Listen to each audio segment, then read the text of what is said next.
A red shirt enters the stadium under the lights. Millions of supporters recognize the color before they recognize the names. For Spain, that shirt carries more than a national symbol. It carries the memory of a team that changed football history. In 2010, Spain reached the highest point the nation had ever known. The World Cup trophy finally arrived after decades of waiting. Iker Casillas lifted the trophy above his head in Johannesburg. A generation of Spanish players became immortal. Xavi controlled matches with extraordinary intelligence. Andrés Iniesta created moments that seemed impossible. Sergio Busquets gave the team balance and control. David Villa turned opportunities into decisive goals. Carles Puyol defended every moment with fearless determination. Gerard Piqué and Sergio Ramos formed a defensive wall behind the midfield. Together, they created one of the most complete teams in international football. Spain did not only win trophies. Spain changed the way the world understood the game. Their football was built on possession. Their football was built on intelligence. Their football was built on collective thinking. Between 2008 and 2012, La Roja dominated world football. 3 consecutive major tournaments became a symbol of a golden era. But every golden era eventually reaches its final chapter. The legends began leaving the stage one by one. The passes of Xavi disappeared. The imagination of Iniesta disappeared. The leadership of Casillas disappeared. The generation that created history slowly became history itself. Spain entered a new period of uncertainty. The world began asking whether La Roja had lost its identity. Could Spain create another team capable of reaching the top? Could a new generation carry the weight of the greatest Spanish team ever created? The answer would not come from copying the past. The answer would come from creating something new. Because the greatest football nations are not remembered for one golden generation. They are remembered for the generations that come after. Before Spain became a football revolution, Spain was a nation searching for answers. The country had always produced talented footballers. Technical players appeared in every generation. Creative midfielders filled the academies. Gifted attackers represented some of Spain's greatest clubs. But talent alone never guaranteed international success. For decades, Spain arrived at major tournaments carrying enormous expectations. The country believed every new generation could finally break the barrier, but the biggest moments repeatedly ended in disappointment. Spain often had excellent players. Spain often had moments of brilliance, but Spain lacked a clear answer to one important question. What kind of football did Spain truly want to play? Other football nations had built powerful identities. Brazil represented creativity and individual expression. Germany represented discipline and collective organization. Italy represented tactical intelligence and defensive mastery. Spain had pieces of greatness, but those pieces did not always form one complete picture. The problem was not the absence of talent.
The problem was finding a way to connect that talent together.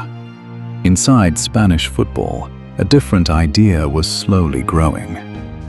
Coaches began believing that Spain did not need to become stronger by copying others. Spain needed to become stronger by becoming more Spanish.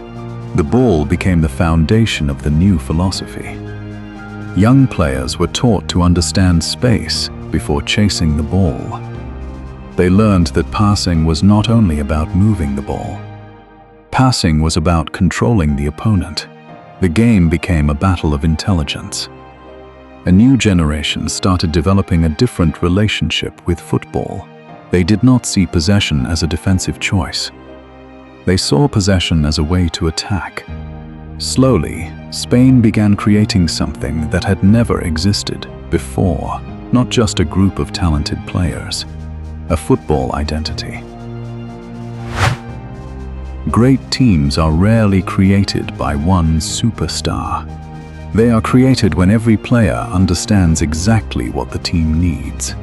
Spain's golden generation was built on that idea. Every position had a different role, every role connected to the same philosophy. At the back stood Iker Casillas, the goalkeeper who carried the responsibility of protecting Spain's greatest dream.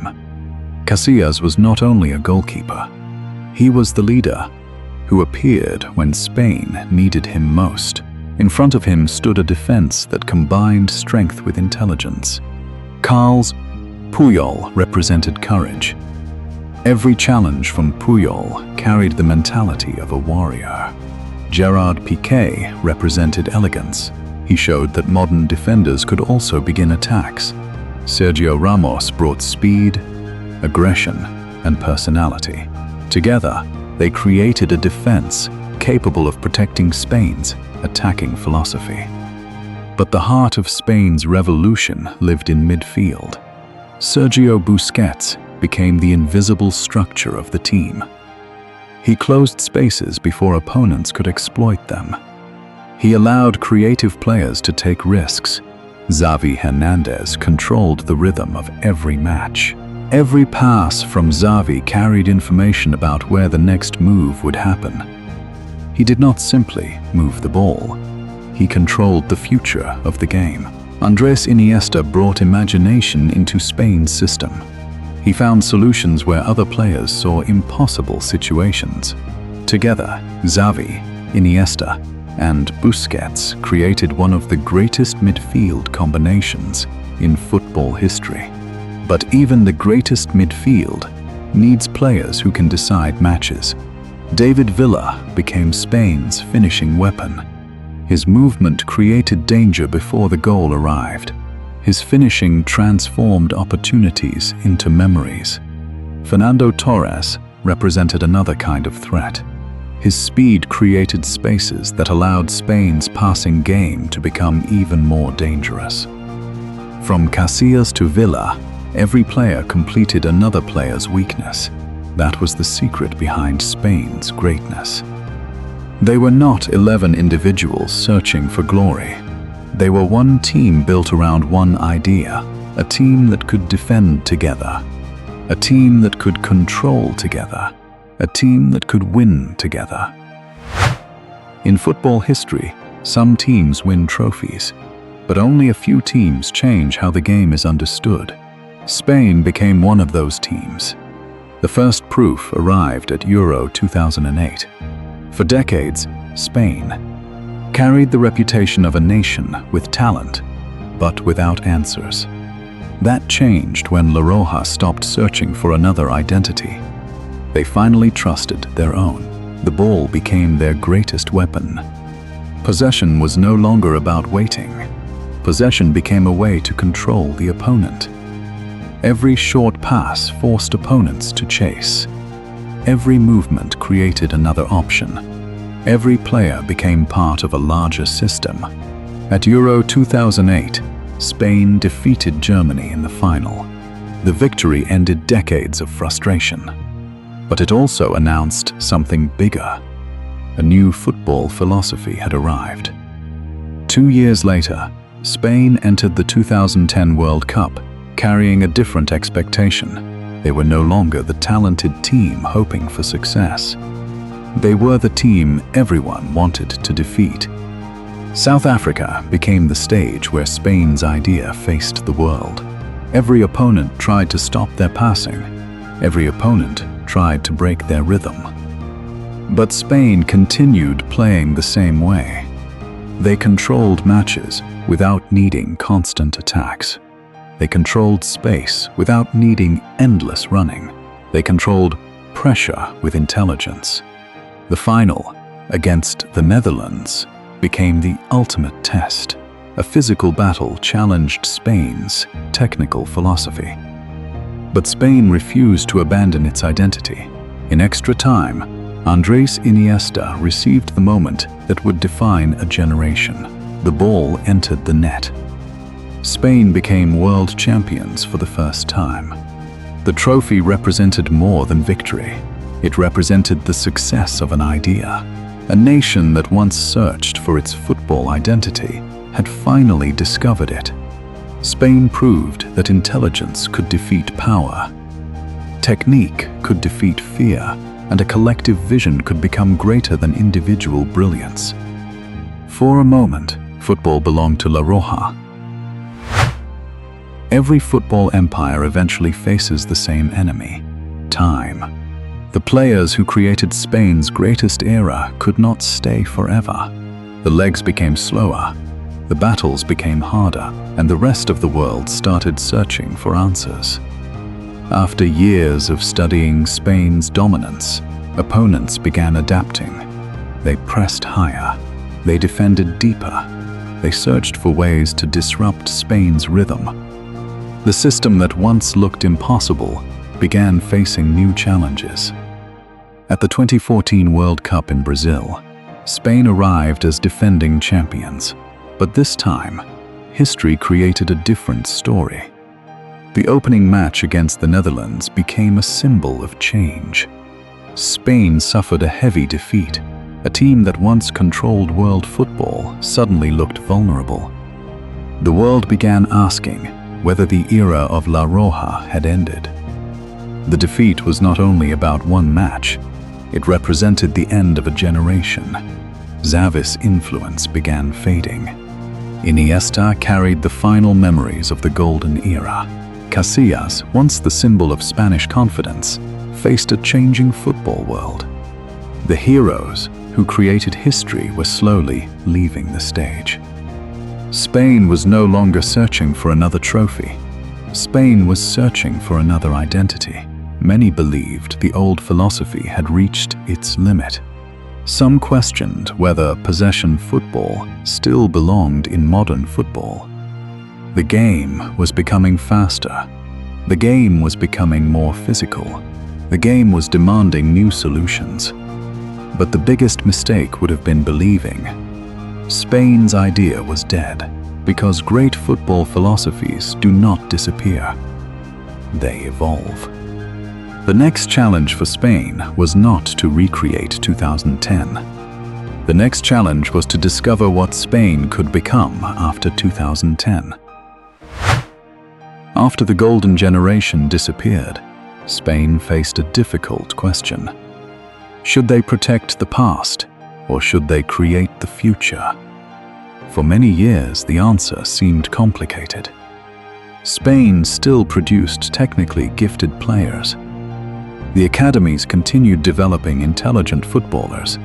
The culture of possession remained alive. But the world around them had changed.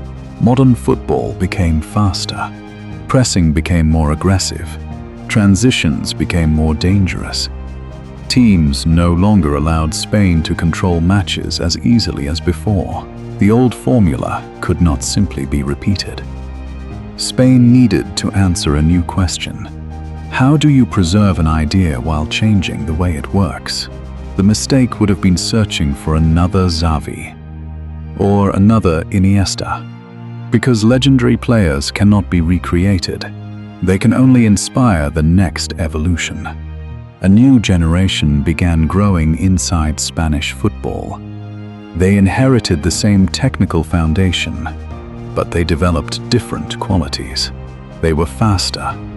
They were more flexible. They were more comfortable attacking open spaces. Spain was no longer trying to win every match the same way. They were learning to find different solutions. The midfield became more powerful and dynamic. The wings became more direct and dangerous. The attack became less predictable. A new version of Spanish football started appearing. It still valued technique. It still valued intelligence. But it added something the old Spain rarely needed: speed, physical intensity, and unpredictability. The future of La Roja would not be built by copying 2010. It would be built by understanding what made 2010 special, then taking that idea somewhere new. The rebirth of a football nation does not happen overnight. It begins with a decision to stop looking backward. Spain understood that the next great team could not be a copy of the last one. The legends of 2010 had created history. The next generation had to create something different. Under Luis de la Fuente, Spain began building a new identity. The foundation remained familiar: technical quality, intelligent movement, confidence with the ball. But the new Spain added new weapons. The team played with greater intensity. The team attacked spaces more aggressively. The team could hurt opponents in more ways. The midfield was no longer only about controlling possession. It became a place where Spain could combine control with physical dominance. The wings were no longer only positions to support passing combinations. They became sources of speed and direct danger. Spain began creating a different kind of football machine, one that respected the past, but refused to be trapped by it. At the center of this evolution was Rodri, a midfielder who represented the transformation of Spanish intelligence. Around him, a new generation began emerging. Pedri carried the creativity that had always defined Spanish football. Nico Williams brought speed and courage on the wing. Lamine Yamal brought the imagination of a player without fear. Dani Olmo offered tactical freedom between the lines. Mikel Oyarzabal represented intelligent movement and finishing. Mikel Merino showed that decisive moments could come from anywhere. Together, they represented a new idea. Spain no longer needed every player to be the same type of footballer. They needed different players capable of solving different problems. This was the evolution of La Roja, not a team built around one formula, a team built around many answers. Every great football generation needs a player who understands the game before everyone else. For Spain in 2010, that player was Sergio Busquets. He was rarely the player receiving the biggest applause, but his influence existed in every movement. Busquets protected the structure that allowed Xavi and Iniesta to create. He controlled space without needing attention. He made the difficult things look simple. Years later, Spain found another player who understood the same responsibility, but football had changed, and the new midfielder had to change with it. Rodri arrived as the next evolution of Spanish intelligence. He inherited the ability to read the game, but he added qualities from a different era. His physical presence allowed Spain to dominate more areas of the pitch. His passing range allowed Spain to control matches from deeper positions. His finishing ability made him another attacking threat. Rodri was no longer only the player who protected the system. He became one of the players who could decide the outcome. Against pressure, Rodri remained calm. Against chaos, Rodri created order. Against strong opponents, Rodri gave Spain confidence. The difference between Busquets and Rodri represented the evolution of Spanish football. Busquets controlled the game through positioning. Rodri controls the game through positioning, power, and influence. One protected the machine. The other became the engine of the machine. At Euro 2024, Rodri became the leader of a new Spanish generation. He showed that Spain's football identity had survived, but it had become stronger. The future of La Roja would not be built around repeating the past. It would be built around players who understood why the past was successful. Rodri represented that connection, the intelligence of yesterday combined with the demands of tomorrow. Some footballers control matches with strength, others control matches with imagination. For Spain, creativity has always been part of their identity. In 2010, Andrés Iniesta represented that creativity. He could find solutions inside the smallest spaces. He could turn pressure into opportunity. He could make impossible decisions look natural. A new generation needed another player with a similar connection to the game. That player was Pedri. Pedri did not arrive to replace Iniesta. He arrived to continue a tradition. His football was built on awareness. Before receiving the ball, Pedri already understood the next movement. Before opponents closed him down, he had already found an escape. His first touch created time. His movement created space. His decisions created opportunities. In modern football, midfielders are often judged by statistics, but Pedri represents something harder to measure: the ability to make the game feel slower. Spain's old generation controlled matches through endless passing combinations. Pedri brings that same feeling through a different rhythm. He connects moments together. He links midfield with attack. He transforms possession into creativity. But his importance goes beyond technique. Pedri represents continuity. The proof that Spain's football culture did not disappear with Xavi and Iniesta. The same streets, the same academies, the same obsession with understanding the game. They continued producing players who see football differently.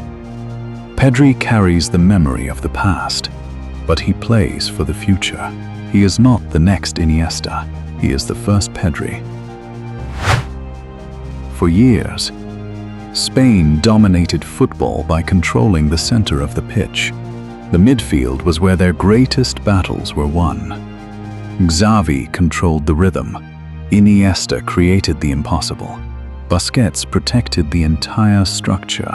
But modern football demanded something different. Control alone was no longer enough. Teams became better at defending space. They became more organized. They became harder to break down. Spain needed a new way to create danger. The answer came from the wings. Nico Williams brought something Spain had rarely possessed in previous eras: pure acceleration, direct attacking, the courage to challenge defenders 1 against 1. When Nico received the ball, the opponent knew the game was about to change. He did not only keep possession, he created chaos. His speed gave Spain a new weapon: the ability to attack before the opponent could organize. On the opposite side, another young player represented something even more extraordinary: Lamine Yamal. A teenager carrying the expectations of an entire football nation. But his greatest quality was never his age. It was his understanding of space. He played with the confidence of someone who belonged on the biggest stage. His left foot created opportunities from moments that seemed impossible. His decisions showed maturity beyond his years. Lamine Yamal represented the future of Spanish football, not because he copied the legends before him, because he represented a new type of Spanish player: technical, creative, fearless, but also explosive. Together, Nico Williams and Lamine Yamal changed the way opponents viewed Spain. Before, Spain asked opponents, "Can you survive our possession?"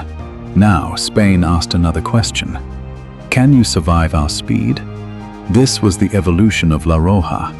the same technical foundation, a completely different attacking threat. Every great team has players who define an era, but every great tournament is also decided by players who change moments. Spain's new generation was not built only around famous names. It was built around solutions. Players who could change the direction of a match when the team needed them most. Dani Olmo represented that modern Spanish idea. A player without a single fixed position. A player who understood the spaces between defenders. He could create, he could finish, he could press, he could adapt. In the past, Spain often searched for players who could control the game. Olmo represented something new. A player who could change the game. At Euro 2024, when Spain lost an important piece of their midfield, Olmo stepped forward. He became a reminder that this Spain was not dependent on one player. Next to him was another type of hero, Mikel Oyarzabal, a player whose importance was not always measured by attention. He represented intelligence, movement, timing, the ability to appear exactly where the team needed him. Football history is filled with players who create beautiful moments. But champions also need players who understand invisible moments. Oyarzabal understood those moments. And then there was Mikel Merino, the player who showed that history does not always belong to the starting 11. At Euro 2024, Merino became the symbol of the unexpected hero. Against Germany, when the match reached its most dramatic moment, he arrived at the perfect time. A late run, a decisive header, a moment that changed Spain's journey. Merino represented something every champion needs: depth. Because the greatest teams are not only built by 11 players, they are built by players ready when history calls. This was the secret behind Spain's new generation. Not one superstar, not one formula, a complete collection of different answers. For years, Spain carried the memory of a golden generation. Every new team was compared with the legends who came before. Every midfielder was compared with Xavi and Iniesta. Every victory was measured against 2010. But this generation understood something important. The past was not a destination. The past was a foundation. At Euro 2024, Spain arrived with a different identity. They still valued possession. But they played with more speed. They still controlled midfield. But they attacked with more aggression. They still trusted technique. But they embraced unpredictability. The tournament became a journey of evolution. Spain defeated opponents with different solutions. They controlled games. They survived difficult moments. They found goals from different players. They proved that their strength was not dependent on one generation. In the final against England, Spain faced one final challenge, a team searching for its first European title in decades. A nation waiting to discover if the new La Roja was truly back. The match demanded patience. The match demanded courage. And Spain found the answer through the players who represented its evolution. Young talents, experienced leaders, players who controlled, players who created, players who changed the game from the bench. When the final whistle arrived, Spain became European champions again. The trophy returned to Spanish hands, but the meaning was greater than another title. Spain had proven that its football identity survived. The generation of 2010 was gone, but the idea remained alive. Rodri carried the intelligence. Pedri carried the creativity. Nico Williams carried the new energy. Lamine Yamal carried the future. Together, they created a new chapter in Spanish football history. Not a copy of the past, a continuation of it. Football history remembers champions. It remembers trophies. It remembers the final moments that decide legends. But the greatest football nations are remembered for something deeper, their ability to create again. Spain's first golden generation changed the world. They proved that intelligence could become a weapon. They showed that a collective idea could defeat individual brilliance. But their greatest legacy was not the trophies they won. It was the culture they created. A culture where young players learned to understand the game. A culture where technique and intelligence became part of the national identity. That culture allowed a new generation to appear. Different faces, different personalities, different strengths, but the same desire to control football. Rodri did not become Busquets. Pedri did not become Iniesta. Lamine Yamal did not become another legend. Because greatness is not created by copying history. Greatness is created by adding another chapter. Spain's journey shows that football identities are not frozen in time. They evolve with every generation. The Spain of 2010 controlled football through patience. The Spain of 2024 controls football through adaptation. One generation built the foundation, another generation built upon it. And the story is still being written. Because the greatest achievement of La Roja was never creating one perfect team. It was proving that perfection could be created again. A new golden generation has arrived, not to replace the legends of the past, but to stand beside them. The red shirt carries the memories of yesterday. The red shirt carries the dreams of tomorrow. And somewhere on Spanish pitches, the next generation is already beginning. Because great football nations are not defined by the era they conquered. They are defined by the eras they continue to create.